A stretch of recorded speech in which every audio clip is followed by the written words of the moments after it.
Hello everyone, this is Amar Jaiswal and you are watching my channel Maths by Amar Anand.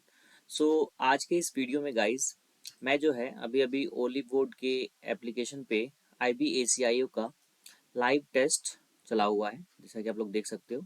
ये कल तक live रहेगा 19 दिसंबर शाम के 7 बजे तक। ठीक है, आप लोग तब तक इसे अटेम्प्ट कर सकते हो और अपना जो प्रिपरेशन का लेवल है वो चेक कर सकते हो।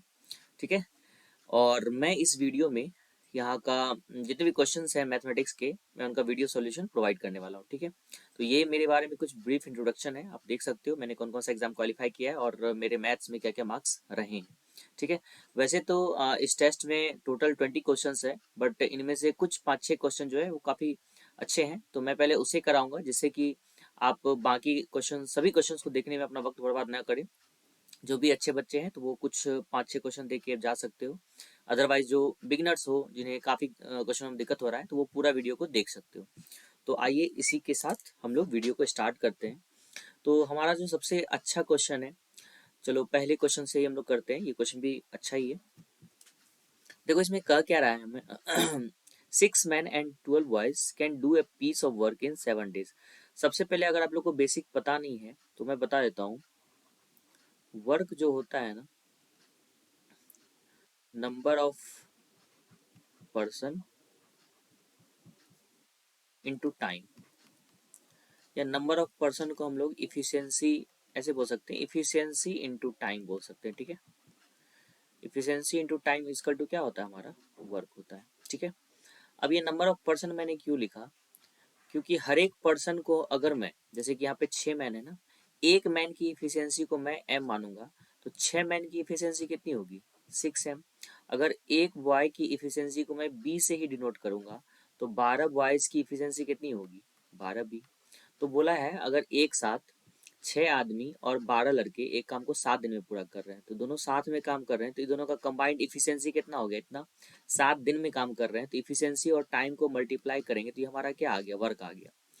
अब इसी क्वेश्चन में कह रहा है तथा अगर उसी काम को 8 आदमी और 5 लड़के साथ मिलके करते तो 8 आदमी का इफिशियंसी कितना होगा, 8m, और 5 लड़के मिलके करते तो उसका इफिशियंसी कितना होता, 5b। तो उसे 6 दिन में कंप्लीट करते तो ये भी हमारा कुल काम आया और ये भी हमारा कुल काम है, दोनों आपस में क्या होगा, इक्वल होगा। अब देखो यहाँ पे मैन का अगर मल्टीप्लाई करे 7 × 42m और यहाँ कितना हो गया, 48m। अगर एक दूसरे साइड अगर हम लोग भेजे इसको तो 42 में से 48 गया कितना हो जाएगा, 6m। थोड़ा आप लोग इसको यहीं पे कैलकुलेशन से अच्छे से मतलब मन में सॉल्व करके लोग यहाँ पे टाइम बचाते हैं, अदरवाइज आपको 10 लाइन लिखना पड़ेगा। मैं डायरेक्टली क्या किया, 6 × 7 सचो के 42m हुआ, और 8 × 6 48, 48 में से 42 के 6m एक तरफ लिख दिया। और दूसरा बॉयज जो वो पक्का है कि दूसरे साइड ही जाएगा, माइनस प्लस का यहाँ कोई चांस ही नहीं है। तो 12×7 84 इधर हो गया, 6×5 30, 84 में से 30 गया 54, तो यहाँ 54b लिखेंगे। तो यहाँ मैन और बॉय का इफिशियंसी का रेशियो क्या आ गया, 9:1। अब हम लोग एक चीज और जानते हैं, इफिशियंसी जो होता है ना वो डायरेक्टली प्रोपोर्शनल होता है वेजेस के। किसके होता है, वेजेस के। अब इसको समझो, मान लो आप जो है 1 घंटे में 2 ईंटा उठा के एक जगह से दूसरे जगह रख सकते हो, राइट। एक दूसरा बंदा है, सेम आपके इतना ही टाइम ले रहा है और वो एक ही ईंटा उठा के यहाँ से यहाँ रख रहा है, तो किसको ज्यादा पैसा मिलना चाहिए, ऑब्वियसली आपको मिलना चाहिए। सेम टाइम में आप किसी बंदे से ज्यादा काम कर रहे हो, इट मीन्स आपको वेजेस क्या होना चाहिए, ज्यादा मिलना चाहिए, राइट। तो वेजेस जो होता है ना वो डायरेक्टली प्रोपोर्शनल टू क्या होता है, इफिशियंसी। तो यहाँ कहा गया है यदि लड़के की दैनिक मजदूरी 30 रुपया है तो बॉयज का इफिशियंसी कितना है, 1 आया है, क्या आया है, 1। तो अगर इफिशियंसी 1 है तो हम लोग वेजेस को भी क्या मान सकते हैं, 1 यूनिट। तो इसी 1 यूनिट का वैल्यू कितना दिया हुआ है, 30 दिया हुआ है। तो पूछा गया है तो आदमी की दैनिक मजदूरी कितनी होगी, तो एक आदमी का इफिशियंसी कितना है, 9। तो इसका वेजेस भी क्या होगा, 9 यूनिट होगा। तो 9×3 = 27, 270। मतलब व्यक्ति की, एक आदमी की जो दैनिक मजदूरी होगी कितनी होगी, 270 होगी। ठीक है, नेक्स्ट क्वेश्चन पे चलते हैं। नेक्स्ट क्वेश्चन भी हमारा अच्छा है। देखो कह रहा है train travels 1/4 of its journey with its normal speed. एक ट्रेन अपनी यात्रा का 1/4 भाग अपनी समान गति से यात्रा करती है। अब मान लो ये हमारा जर्नी है, ठीक है, मान लो यहाँ से यहाँ जाना है। अगर इसको हम लोग 4 पार्ट में बांटे तो 1/4 कितना होगा, ये होगा कि नहीं। अगर इसको हम लोग 4 भाग में बांटे, देखो 4 भाग में बांट दिए तो 1/4 क्या हुआ, ये हुआ। अगर मैं इस पूरे डिस्टेंस को 4x मानूं, क्या मानूं, 4x, तो 1/4 कितना होगा, x डिस्टेंस, और ये बचा हुआ डिस्टेंस कितना होगा, 3x। आई होप यहाँ तक आप लोगों को क्लियर है ये चीज, ठीक है। नॉर्मल स्पीड से इस डिस्टेंस को ट्रेवल करता है, नॉर्मल स्पीड हम लोग v मान लेते हैं, क्या मान लेते हैं, v, ठीक है। अब कह रहा है और शेष यात्रा क्या है, 3x, अपनी पहली गति से 5 गुना गति से यात्रा करती है। तो पहली गति क्या है, 5x, तो अगली जो जो ये दूरी है इसको 5 गुना v से ये ट्रेवल कर रहा है, राइट। यहाँ तक आप लोगों को समझ में आ रहा है। यात्रा में लिया गया समय 4 घंटा है। तो टाइम कैसे निकालते हैं, डिस्टेंस अपॉन स्पीड। देखो ये हमारा डिस्टेंस है और हमारा स्पीड है, इन दोनों को डिवाइड देते हमारा क्या आता है, टाइम आता है, प्लस बचा हुआ डिस्टेंस और स्पीड उसका, तो ये टोटल कितना हो गया, 4। अब यहाँ से देखो x बाय भी कॉमन है, राइट। अगर मैं x बाय बी कॉमन लेता हूँ तो यहाँ बचता है 1 और यहाँ बचता है 3/5 और यहाँ होता है 4। देखो 5 का 5 3 8, तो यहीं पे हम इसको यहाँ पे इसको काट के इसको 8 बना देते हैं, बना सकते हैं कि नहीं, और ये 4 से 2 बार में कर देते हैं। तो x बाय भी हमारा क्या आ गया, 5/2, राइट। यहाँ तक कोई दिक्कत नहीं है। पूछ रहा है ट्रेन की सामान्य गति का और यात्रा की दूरी का अनुपात कितना होगा। ट्रेन की सामान्य गति, ट्रेन की सामान्य गति देखो तो कितना है, यूनिट है भाई, 2 यूनिट, डिवाइडेड बाय, और यात्रा की दूरी का अनुपात, यात्रा की दूरी कितनी है, 4x है, और यहाँ x का वैल्यू कितना है, 5, तो 5 गुना 4 कितना हो गया, 20। तो ये रेशियो कितना आ गया, 1:10। तो हमारा सी ऑप्शन सही है। अगले अच्छे क्वेश्चन पे चलते हैं, ठीक है। देखो ये क्वेश्चन बहुत ही अच्छा है, इसमें बहुत बच्चे कंफ्यूज जाते हैं और गलत कर बैठते हैं, ठीक है, लेकिन होता वो बहुत आसान है, ठीक है। अच्छे से समझना है इसको। गायों और मुर्गियों के एक समूह में पैरों की संख्या सिर के दुगुने से 14 अधिक है। गायों की संख्या कितनी थी, एक बार समझ जाओगे ना तो जिंदगी भर नहीं भूलोगे। मैं जो नियम बता रहा हूँ ध्यान से समझना।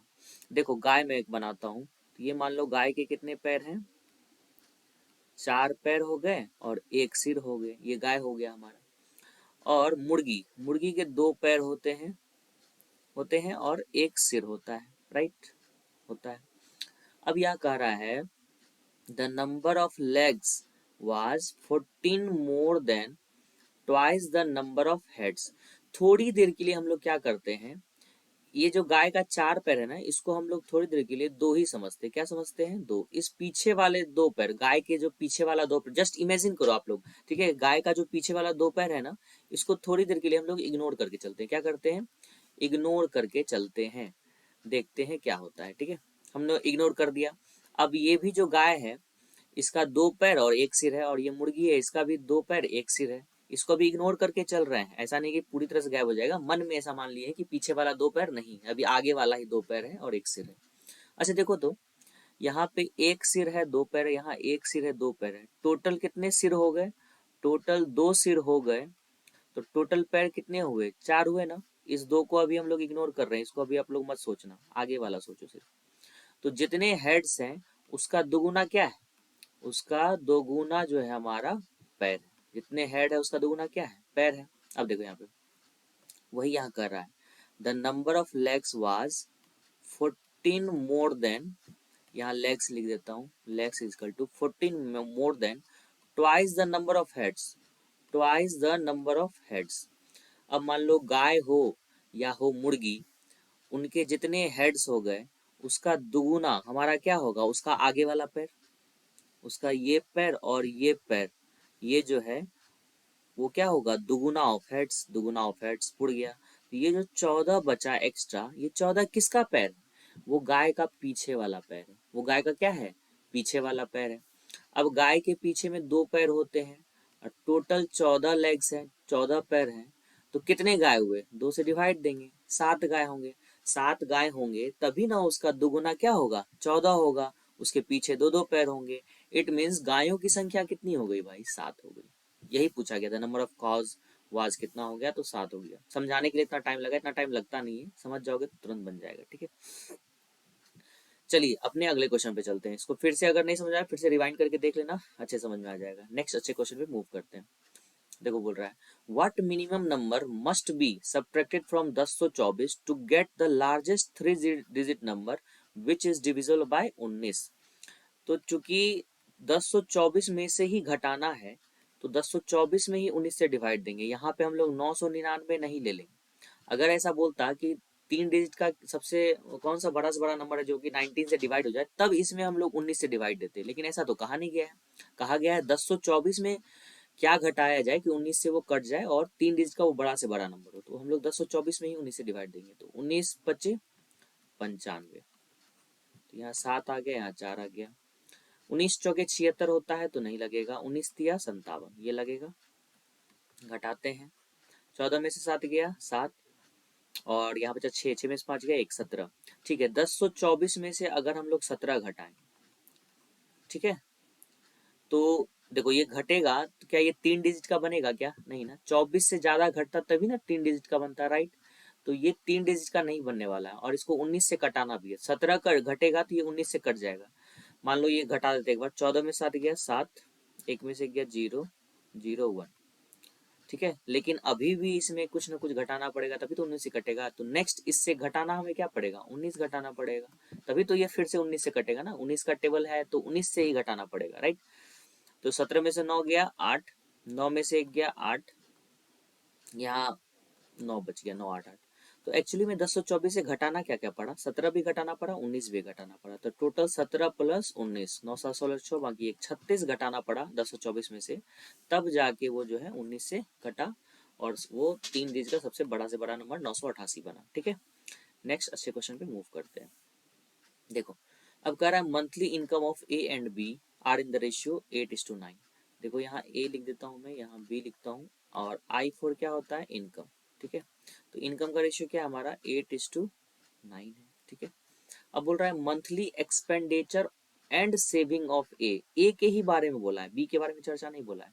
बी का जो है एक्सपेंडिचर और क्या सेविंग, इसका रेशियो कितना दिया है भाई? 3:4 दिया है।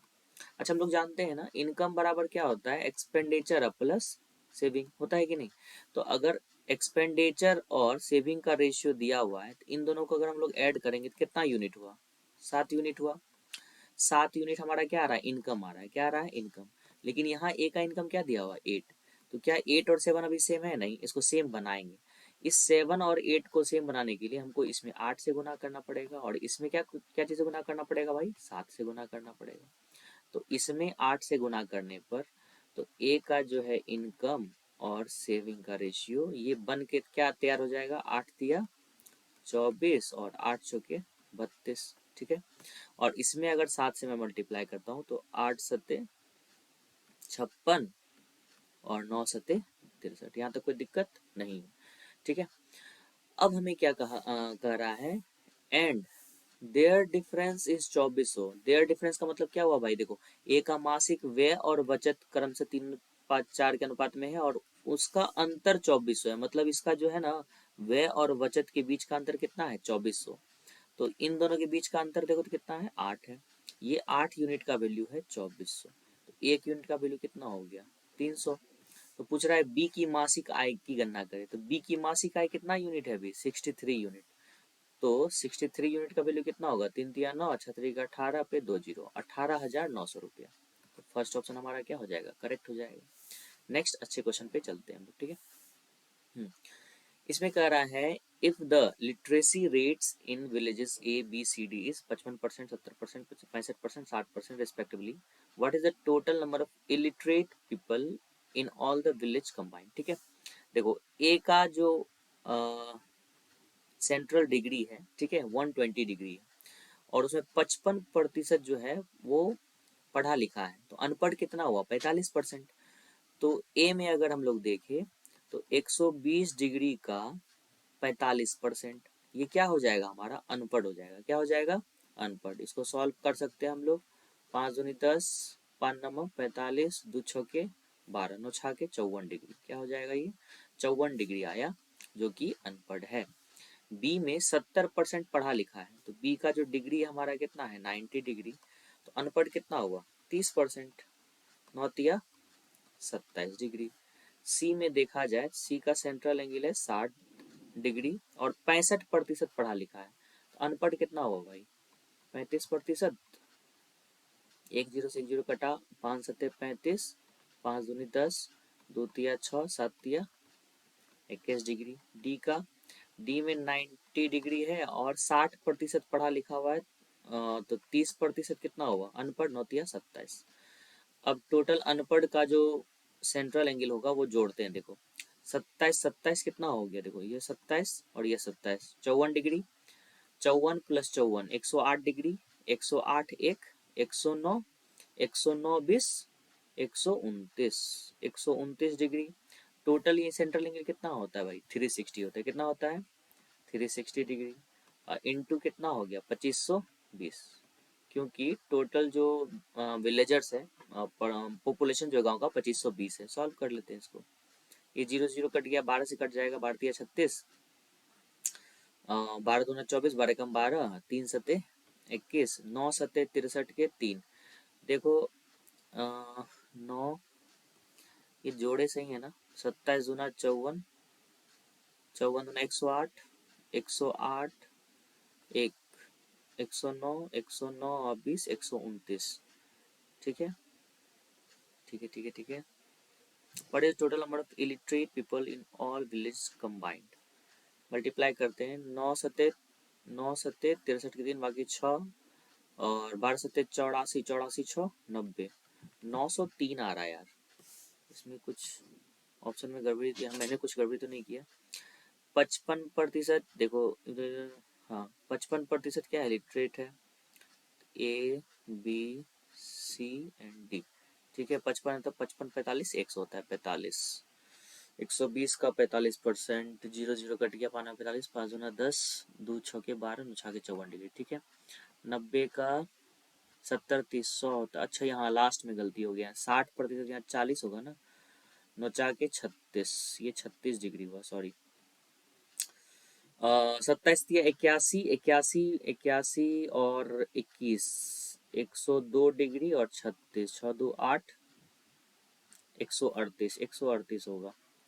तो 8 सते 56 के 6, बाकी 5, 63 91, 91 5 96, 966। तो हमारा सेकंड ऑप्शन करेक्ट होगा। ठीक है, चलिए नेक्स्ट अच्छे क्वेश्चन पे आते हैं। बोल रहा है the ratio perimeter of a rectangle to the length of its rectangle is इतना। देखो पेरीमीटर होता है क्या, 2 इंटू एल प्लस बी, और इसका जो है लेंथ से जो रेशियो दिया हुआ है 18:5।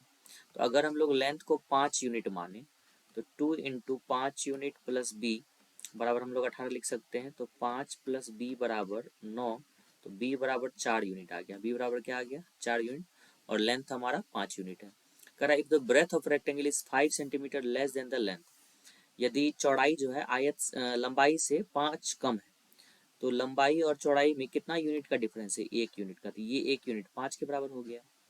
इट मीन्स लेंथ जो हो गया 25 हो गया, एंड ब्रेथ जो हो गया 5 के 20 हो गया। तो आयत का क्षेत्रफल लेंथ गुना ब्रेथ, 25 20 500। नेक्स्ट अच्छे क्वेश्चन पे मूव करते हैं। ठीक है, देखो कह रहा है cost of 1 small pocket milk of 200 millilitre is 10 rupees. 200 millilitre का अगर हम लोग एक छोटा पैकेट दूध का लेते हैं तो हमें 10 रुपया लगता है। कितना लगता है, 10 रुपया। And the cost of large packet of milk of 450 millilitre, अगर 450 मिलीलीटर का कोई बड़ा पैकेट लेते हैं तो उसमें हमें कितना रुपया लगता है, देखो 21.6 रुपया। तो कह रहा है then what is the effective discount percent of the large packet of the milk. तो बड़ा पैकेट लेने पे हमें कितना परसेंट का क्या हुआ, छूट मिला। तो ऐसा क्वेश्चन जब भी आवे ना तो हमें अमाउंट सेम करना पड़ता है। यहाँ 450 मिलीलीटर है तो इसे भी 450 मिलीलीटर आप बनाइए। तो यहाँ से देखो यूनिटरी मेथड लगाते हैं, 1 मिलीलीटर का कीमत कितना हो जाएगा, 10/200 होगा कि नहीं। यहीं लिख देते हैं, बार बार लिखने का क्या जरूरी। 450 मिलीलीटर का कीमत कितना हो जाएगा, 450 से मल्टीप्लाई कर देते हैं, 2 जीरो से देखो ये 2 जीरो कट गया, और 45/2 कितना होता है, 22.5।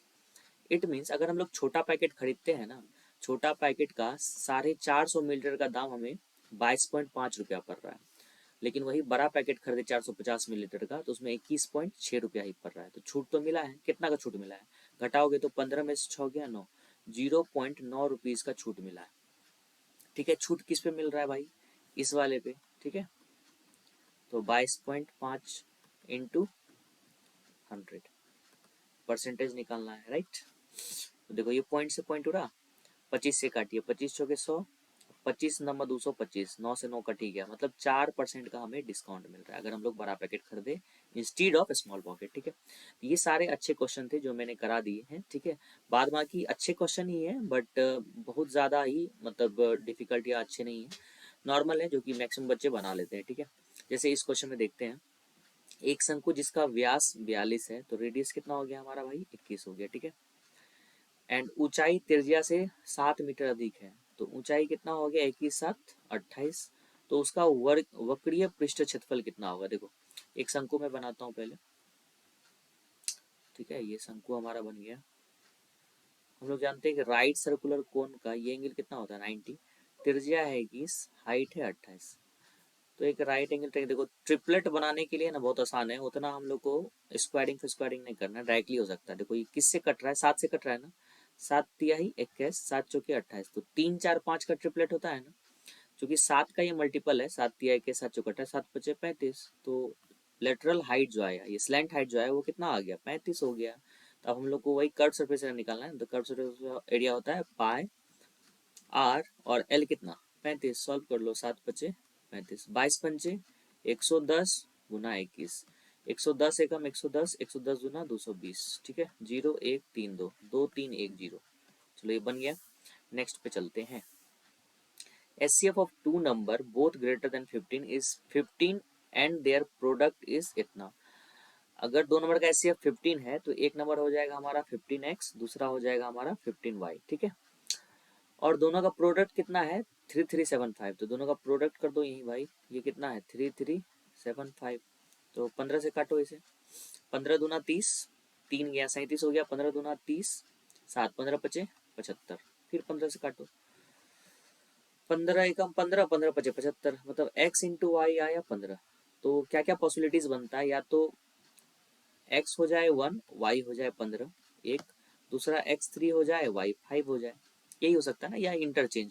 लेकिन अगर हम लोग ये पहला केस लेंगे तो एक नंबर हमारा बन जाएगा 15, दूसरा बन जाएगा 225, ये जो दो नंबर है ना एचसीएफ ऑफ टू नंबर्स, एक नंबर हो जाएगा 15 25, लेकिन यहाँ बोला गया है बोथ आर ग्रेटर देन 15, इसका मतलब ये पॉसिबिलिटीज हमारा क्या हो गया, रॉन्ग हो गया, तो बचा क्या 3 और 5, एक नंबर हो जाएगा 15 तिया 45, एक हो जाएगा 15 पचे 75, तो सबसे बड़ी संख्या पूछ रहा है, तो बड़ी संख्या 75। नेक्स्ट पे चलते हैं हम लोग।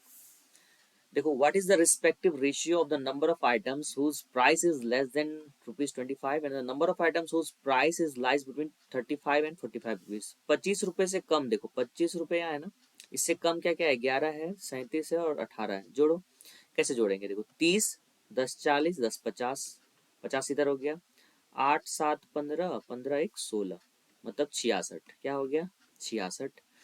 दूसरा है 35 और 45 के बीच, 35 45 के बीच यही दोनों आता है ना, 7 7 14 के 4 बाकी 1 2 और 2 4, तो 22 दूना 44, 22 तिया 66, 3:2, 3:2 थर्ड ऑप्शन। ठीक है, नेक्स्ट पे चलते हैं। देखो 6 मैंने पहले करवा दिया, 7 मैंने करवा दिया है, 8 पे आते हैं।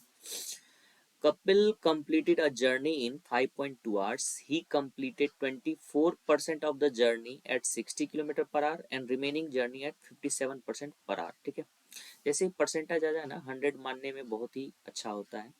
मान लो आप लोग जो जर्नी हमारा वो 100x किलोमीटर का है, कितने किलोमीटर का 100x, उसका 24% मतलब कितना हो गया 24x, तो ये डिस्टेंस डिवाइडेड बाय स्पीड। अच्छा डिस्टेंस बाय स्पीड क्यों कर रहे हैं, क्योंकि टोटल टाइम दिया हुआ है, क्या दिया हुआ है टोटल टाइम, अगर टोटल टाइम दिया तो इधर भी टोटल टाइम निकाल लेते, तो ये टाइम निकला। अब 24x इधर चल गया तो रिमेनिंग जर्नी कितना हो गया, 10 में 76 हो जाएगा ना, 76x, और ये 57 की स्पीड से चला है भाई, और टोटल टाइम कितना लगा है 5.2 आवर्स। इसको सॉल्व करते हैं, देखो इजी सॉल्व करना, 19 चौके 76, 19 तिया 57, ये हो जाएगा 12 से कट जाएगा, 12 दूना 24, 12 पंजे 60, एलसीएम लेते हैं, 5 तिया 15 हो गया इधर, 3 दूना 6x और 5 चौके 20x, ऊपर हो गया 26x, इधर हो गया 52, 52/10 इसको लिख सकते हैं ना, 26 दूना 52, 2 पंचे 10, 5 तिया 15, तो x बराबर आ गया 3। तो पूछ रहा है उसके द्वारा तय की गई कुल दूरी कितनी है, तो कुल दूरी 100x लिए थे ना, 100 इंटू 3 कितना हो गया 300। चलो देखो मैंने 9 बता दिया आप लोगों को, 10 बताता हूँ।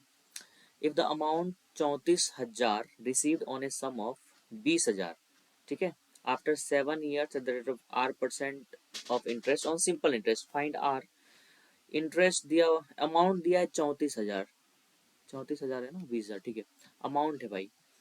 अमाउंट अगर 34,000 है और प्रिंसिपल 20,000 है, तो सीधे यहाँ से हम लोग सिंपल इंटरेस्ट निकालते हैं। सिंपल इंटरेस्ट कितना हो गया भाई, 14,000। सिंपल इंटरेस्ट कितना होता है, P into R into T 500।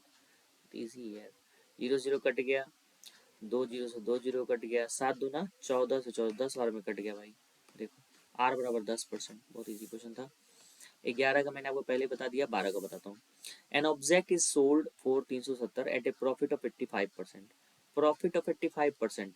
अच्छा 85% को अगर हम लोग फ्रैक्शन में चेंज करेंगे ना, तो ये 17 बटे क्या आएगा, 20। तो नीचे वाला होता है हमारा CP और ये होता है हमारा प्रॉफिट, क्योंकि ये प्रॉफिट परसेंट दिया है। तो CP में अगर प्रॉफिट परसेंट जोड़ देते हैं ना, तो हमारा क्या आता है SP। तो SP जो है हमारा कितना यूनिट हो जाएगा, 20 और 17 37, 37 यूनिट। और 37 यूनिट का ये वैल्यू तो दिया है 370, क्योंकि ये सेलिंग प्राइस है, ठीक है। तो एक यूनिट का वैल्यू हो गया 10। Then what is the cost price of the object. Cost price देखो तो कितना है, 20 था ना, तो 20 दाही 200, ठीक है।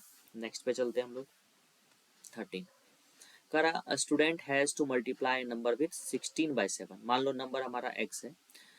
अब एक स्टूडेंट को मल्टीप्लाई करना था एक नंबर x को विथ 16/7। 16/7 ये मल्टीप्लाई करना था, लेकिन गलती से कर क्या दिया उसने, x में भागा दे दिया 16/7 से। भागा देने पे ये नंबर क्या बन गया भाई, देखो तो 7x/16। ही परफॉर्म डिवीजन, ठीक है। His answer is 69/64 less than the correct answer. अच्छा करेक्ट कौन है, देखो तो ये वाला करेक्ट है ना, ये क्या है, इनकरेक्ट, ठीक है। तो बोल रहा है कि उसका आंसर जो है ना 69/64 less than the correct answer. तो करेक्ट आंसर से इतना छोटा हो गया, मतलब इसका डिफरेंस जो है वो कितना है, 69/64। अब करते हैं यहाँ पे एलसीएम लेंगे, 7 गुना 16 ही हो जाएगा। ऊपर देखो 256, 16 16 और 7 7 49, यहाँ x ले लेते हैं और 69/64। अच्छा देखो तो 16 चौके 64 कटा, कट गया। ऊपर घटाते हैं भाई, 16 में से 9 गया भाई 7, 16 में से 9 गया 7, अब बचा 4 जीरो। 207x बटे 7 बराबर 69/4। अच्छा यहाँ 70 होता, 70 दिया कितना होता है, 210 होता है ना। इसमें एक घटा हुआ, इसमें 3 घटा है, मतलब ये 3 से कट रहा है, 9×3 = 27, ठीक है। तो x बराबर आ गया 7/12। x ही पूछ रहा था क्या, then what is the number, हाँ 7/12, ठीक है। 14 पे आते हैं, ठीक है। 3 number are in the ratio 4:6:3। The difference between largest and smallest number is 36। अच्छा बताओ तो चार क्षेत्र में सबसे लार्जेस्ट कौन है, 6, और सबसे स्मॉलेस्ट कौन है, 3। इन दोनों का डिफरेंस कितना है भाई, 3 यूनिट। ये 3 यूनिट का वैल्यू कितना दिया है, 36। तो 1 यूनिट का वैल्यू कितना हो गया, 12। पूछ रहे what is the difference between square of the middle number. देखो मिडिल नंबर कितना हो गया, पहले बताओ, 12 गुना 6 72, ठीक है। And the square of the smallest number, तो स्मॉलेस्ट नंबर कितना हो गया, 12×3 = 36। इन दोनों का डिफरेंस पूछा है क्या, what is difference between square of the middle number, square of the middle number और square of the smallest number. अच्छा सॉरी, मिडिल नंबर पूछा है, square of the middle number. Middle number हमारा ये हो गया, ये हमारा मिडिल नंबर नहीं हुआ। देखो सबसे छोटा हो गया 3, फिर 4 और सबसे बड़ा 6। तो मिडिल नंबर अब हमारा कौन हुआ, 4 हुआ, 6 नहीं हुआ, राइट। या मैं भी गलती कर रहा था, बढ़ चुका 48, यहाँ 48 ही लेंगे, ठीक है।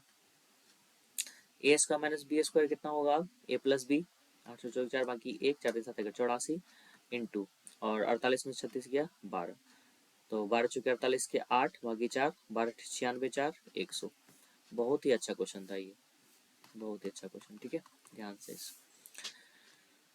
चलो find the single equivalent discount for 3 successive discount of 20%, 24%, 25%। तो मान लो नंबर 100 है, पहला डिस्काउंट 20% का है, तो घट के कितना हो गया, 80% लिखेंगे ना, 4/5। अरे यार क्या करते हैं, 4/5 इंटू, फिर 24% का डिस्काउंट हुआ तो 76% होगा इसका। फिर 25% का डिस्काउंट हुआ तो 75%। 100 से 100 कट ही गया, 4 से 4 भी कट गया, बच गया तीनों, 36 बाकी 1, 7 1 22 बटे 5, 5 चौके 20, ठीक है। 2 उसमें गया 28, बचे 25, 5 चौके 30, 45.6। 100 था, डिस्काउंट देने के बाद 45.6 हो गया, तो डिस्काउंट हुआ कितने का ये देख लेते हैं। डिस्काउंट होगा घटाने पर, 9 में से 5 गया 4, 9 में से 4 गया 5, 54.4%, तो पहला हो जाएगा। ठीक है, नेक्स्ट पे आते हैं हम लोग। Nita buys a property for इतना in 2015 if her property's worth increase by 7% of the original amount every year, then how much it's fourth in 2017। 15 में खरीदी, 2017 में कीमत कितना हो जाएगा, हर साल 7% से बढ़ता है। तो 42 लाख की प्रॉपर्टी थी, पहले साल में हो जाएगा 107/100, दूसरे साल में फिर 107/100, तो 2 जीरो से 2 जीरो कट गया, 2 जीरो से 2 जीरो कट गया, तो 420 इधर हो गया इंटू 107 का स्क्वायर का मैंने जो है अपने एक वीडियो में बताया इसको कैसे निकालते हैं। इसको निकाल देखो, 100 प्लस 7 है ना, तो 7 का स्क्वायर कितना हो गया 49, फिर 107 में यही 7 को जोड़ देना, 107 प्लस 7 कितना हो गया 114, तो 420 गुना 11449। ठीक है, इसको मल्टीप्लाई करेंगे तो आंसर आ जाएगा। कर दूं क्या, चलो करते हैं। 420 का जीरो बाद में बिठा देंगे, 42 से गुना करो, 9 दूना 18 के 8, ठीक है, 9 दूना 18 बाकी 1, 4 दूना 8 1 9, 4 दूना 8 2 2, 9 4 36 बाकी 3, 4 जगह 16 16 16 16 16 16 3 19 को 9 बाकी 1, 4 जगह 16 1 17 7 बाकी 1, 4 का 4 1 5, 4 का 4, तो हो गया 8 9 6 15 के 5 बाकी 1, 9 8 17 18 के 8 बाकी 1 10 1 8 4, और लास्ट में जीरो देना था, तो 580 लास्ट में किस में देखो, तो 580 इसी में, इसमें भी है भाई, ध्यान से, अब ध्यान से 480 8580, मतलब सेकेंड ऑप्शन होगा, ये नहीं होगा, यहाँ पे 5 आ गया ना, ये नहीं होगा। ठीक है, नेक्स्ट पे चलते हैं हम लोग। By selling a radio of इतना a dealer suffers a loss of 15%। देखो 15% का मतलब होता है हमारा 3/20, ये हमारा क्या है सीपी है, और ये हमारा क्या है लॉस है। सीपी में से अगर हम लोग लॉस को घटाते हैं तो हमारा क्या आता है एसपी आता है, तो एसपी हमारा हो गया 17 यूनिट, और इस 17 यूनिट का वैल्यू दिया है 35870। एक यूनिट का वैल्यू कितना हो गया, 17 दूना 34, एक 17 एकम 17, 17 एकम 17 जीरो, एक यूनिट का वैल्यू इतना हो गया। At what price should he sell it to earn a profit of 17%।